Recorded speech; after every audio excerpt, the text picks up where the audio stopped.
Hi, welcome to Unique Parenting. I am B. Moise, and today I want to talk to you guys about behavior versus emotion. Now, a behavior is an act.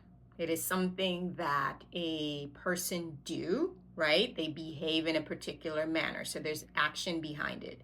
An emotion is a feeling. So it's how you feel about something, whether that feeling is anger, sadness, joy, content, whatever it may be. And I think what we do as parents, we don't understand that there are differences between the two, and we tend to not know what to do when we're faced with a particular behavior that we believe is an emotion or an emotion that we think is a behavior. So the reason I want to talk about this is, especially in the later years, when you're parenting teens and tweens or tweens and teens, 13 and up, right? And it could be as young as 9, depending on the child that you have in a developmental stage that they're in, because every child is unique and they all reach milestone at their own rate. So it could look as if, there's a lot of new behaviors that you weren't used to or that you're not aware of could be harmful, or that you just don't even know about, honestly, just new behaviors that tend to come up.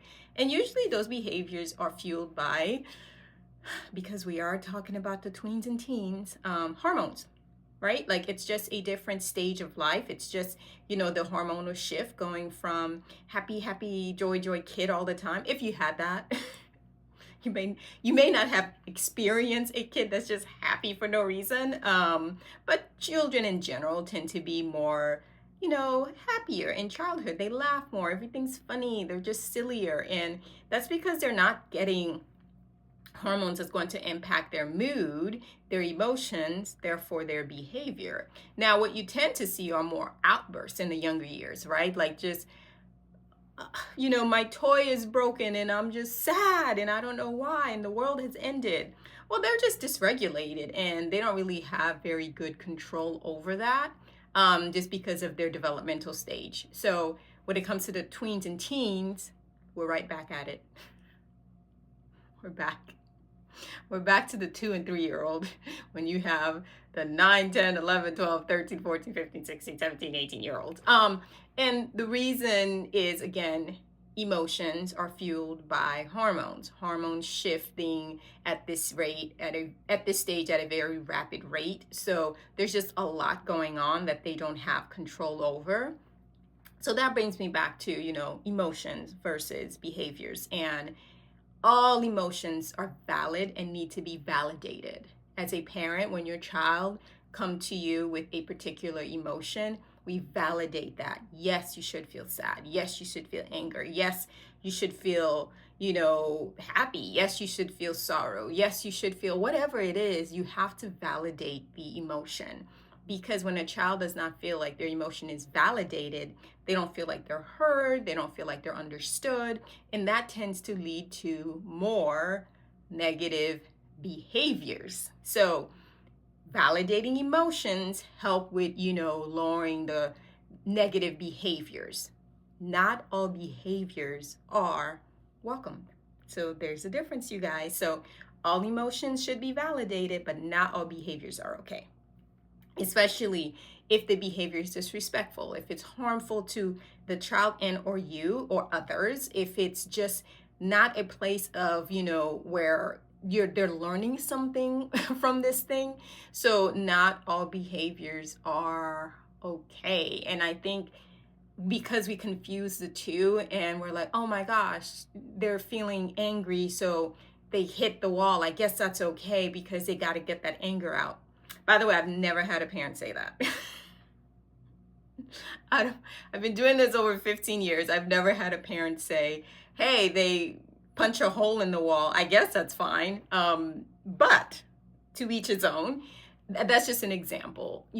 That behavior is not okay, but that emotion is. It's very valid. And we just have to kind of figure out, how do we, give you a proper coping mechanism for that emotion that you're feeling that you've never felt before, or it's just so strong, like it's just so, like you can't control it. And you can't.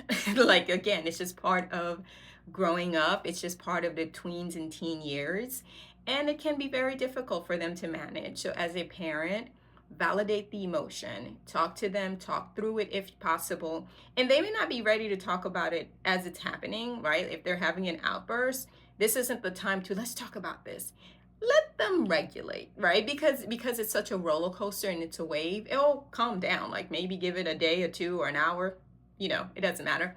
um so just make sure that you validate the emotion, but we make sure that we let children know that not all behaviors are accepted and or okay. Some of them are maladaptive, and what tends to happen, the longer you nourish a maladaptive behavior, it becomes the only coping skill that that child has.